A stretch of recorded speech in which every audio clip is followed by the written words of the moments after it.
Good day and welcome back. In this lecture, we explore the different perspectives and theories in political sociology. We will be discussing the following approaches in the study of political sociology and the particular theories and thinkers associated to them. We will focus on elitism, pluralism, and Marxism. It is important to note how the state and society is characterized in these theories and perspectives. We highlighted in the last lecture in the introduction on political sociology that the field focuses on power. Thus, in this section, we specifically ask, where does power reside? How do these entities handle power? Who holds power and how is power distributed? Before this short lecture, do not forget to note how each model views the state and the society. Consult your study guide for the instructions for this activity. Make sure that you have read the chapter on the major models in political sociology before watching this presentation. The first of the three perspectives is elitism. If you look at the history of the world, you see the many instances where the masses have fought against the tyranny of the ruling class or the elites. Some of these revolutions failed, but most of them succeeded. Some even ended with the death and suffering of the elites, like this photo portraying the execution of King Louis XVI at the end of the French Revolution in 1793. Even the history of the Philippines and the present-day situation of the country can be explained partly by this clash and dichotomy between elites and the masses. Many presidents, including the present one, have used this rhetoric to appeal to the people. In this part of the lecture, we focus on the major model in understanding political sociology, elitism. But first, who are the elites? There are many characterizations of the elite as a group in the society. We will survey these definitions and look at how elitism, or the elitist model, discusses the state and the society. This first definition defines the elites as the people who constitute the nation's top leadership in all institutions, including both establishment and counter-elite factions. Some scholars also characterize elites as a ubiquitous group in the society, as they can be seen in leadership positions in many sectors of the economy and the government.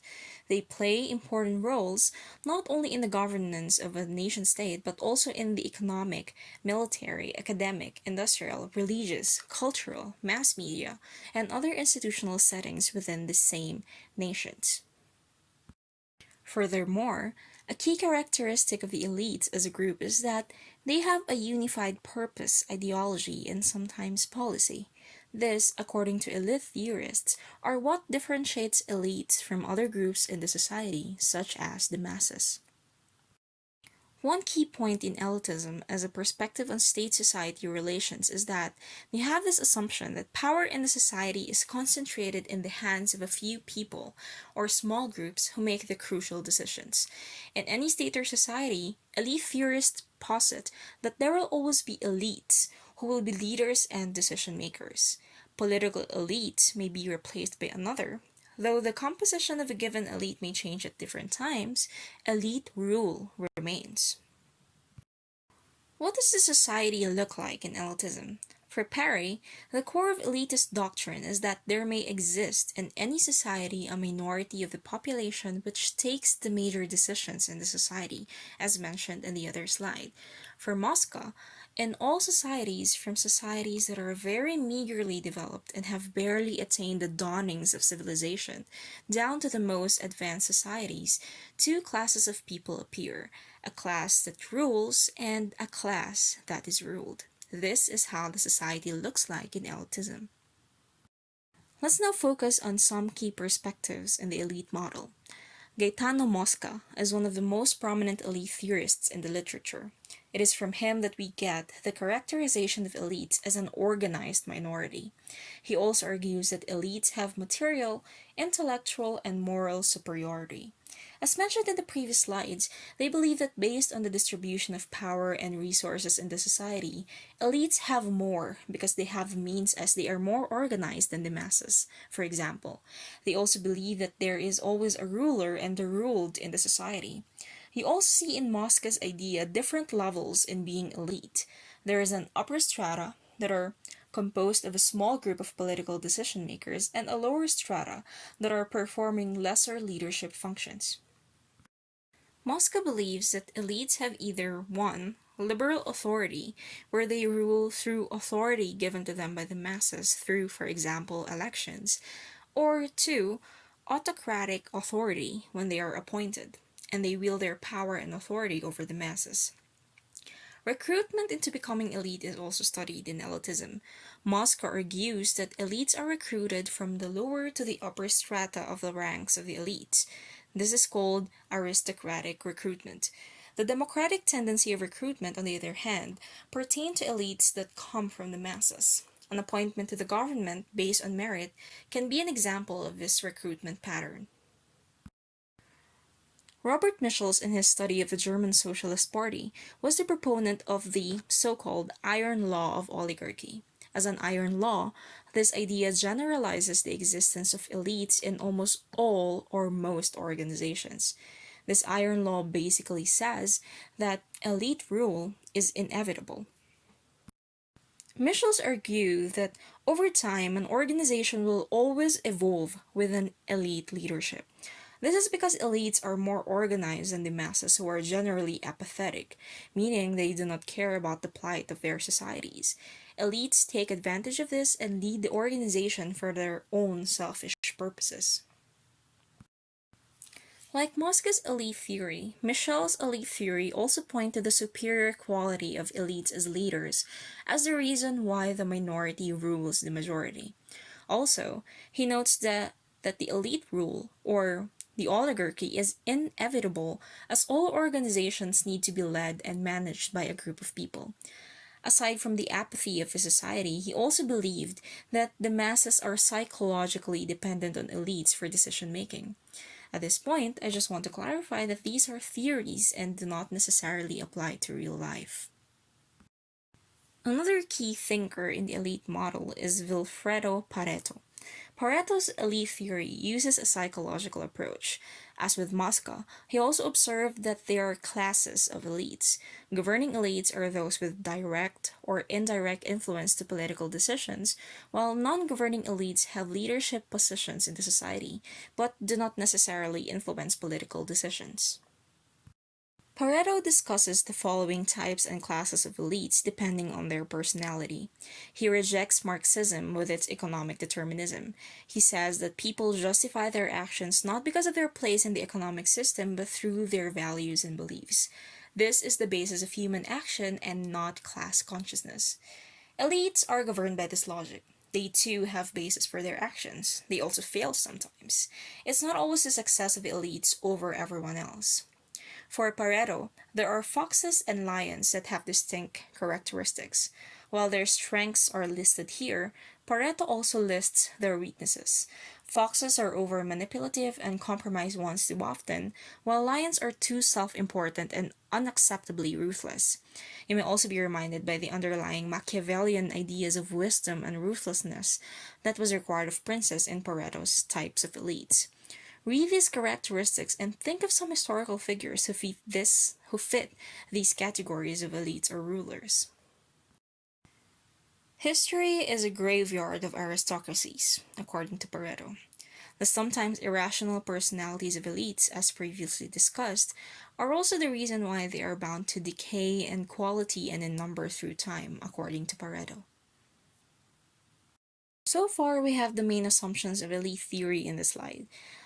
The previous discussions were the conservative and moderate formulations of the elite theory according to your reading, Corvitaris.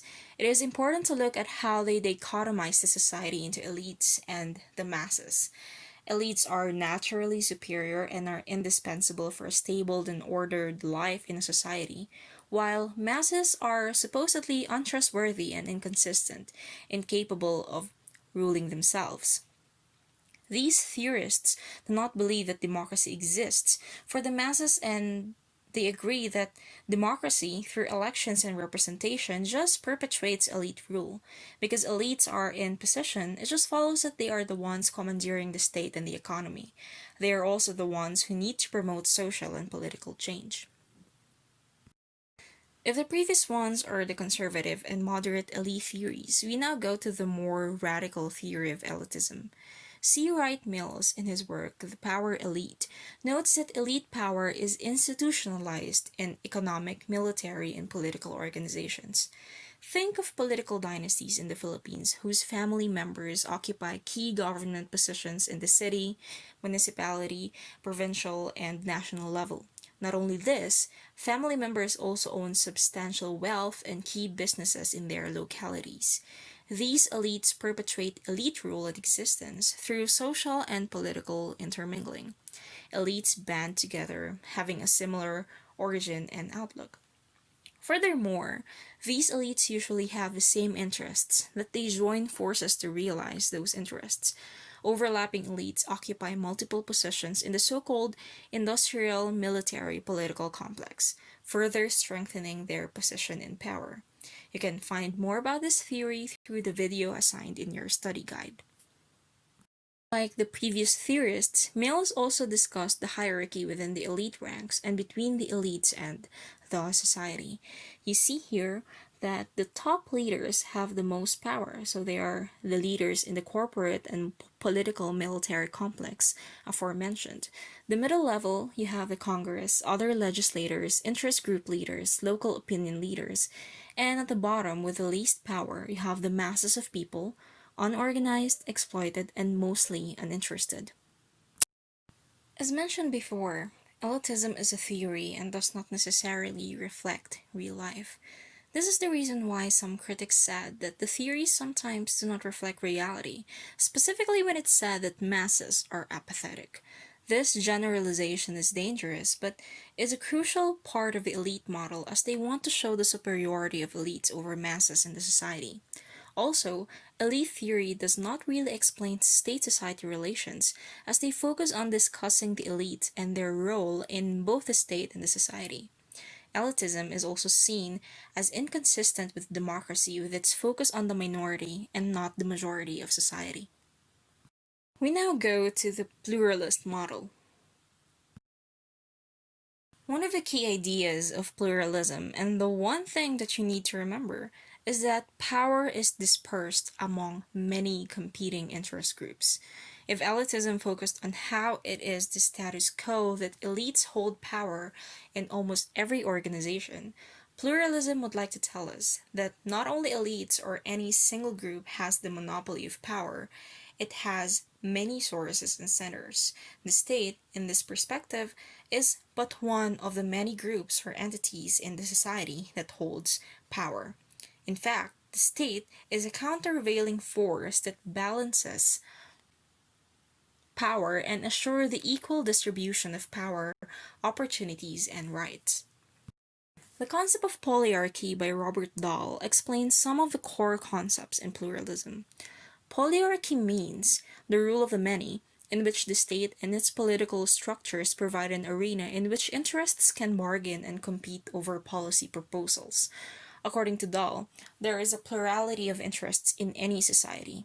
The state and its structures are the arena where these interests are heard and probably translated into policies through decision-making.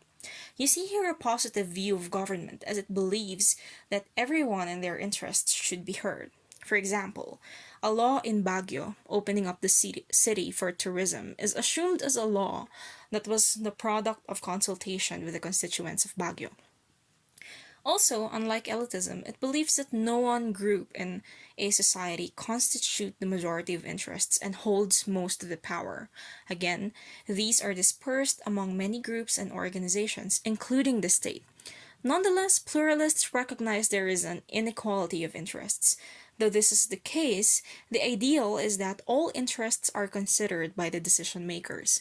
Pluralists also insist that a pluralist society usually have consensus. First, on the basic form and rules of the society, and next, on the decision made, as all decisions are supposed to be made with the interests of the people in mind.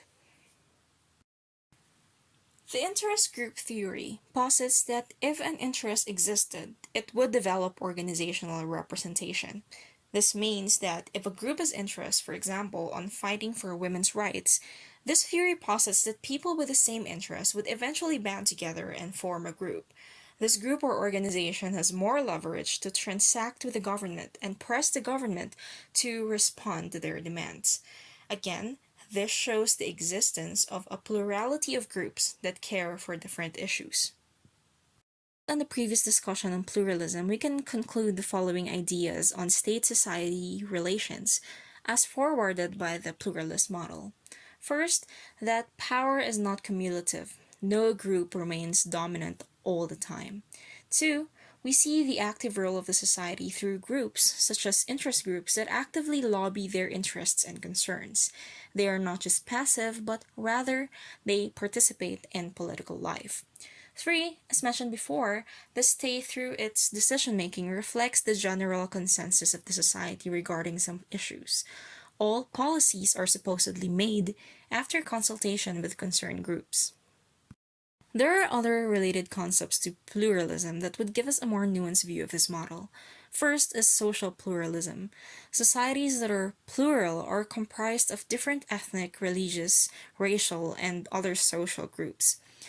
The implication of this to a society is that there will also be many interests coming from these groups that should be factored in decision making. It is also important to highlight that we belong to many groups at once.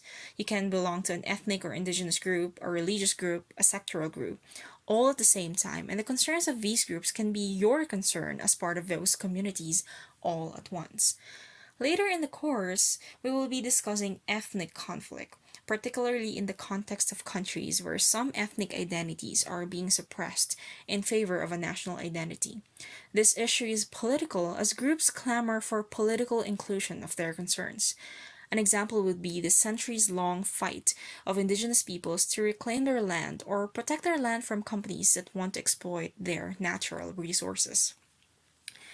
These concerns are the concerns of a society that should aim to be more plural, not just in name where all existing identities and ethnicities are listed, but in reality, when ethnic and cultural pluralism is the norm, when no one gets discriminated because of their identity and the political concerns that come with being part of that community. The aim is symbiosis, or peaceful coexistence. Even though this sounds easy, the world has not yet come to that point of fully fulfilling this reality. What gaps can we see in the pluralist model? First is the reality of it all. The state does not really have the capacity to consider all interests.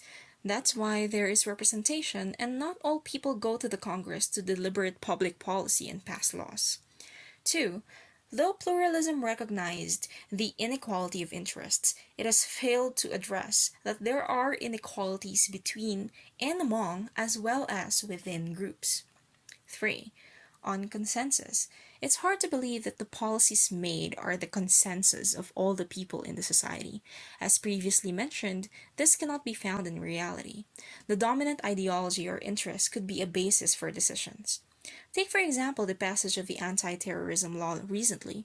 It's evident that that is not the consensus of the Filipino nation. Yet, it was still passed.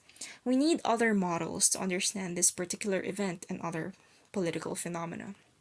Fourth, even though states or nations are plural in the sense that these are composed of different groups, it is also true that not every one of those groups are engaged in politics. There are some interests that do not have an organization.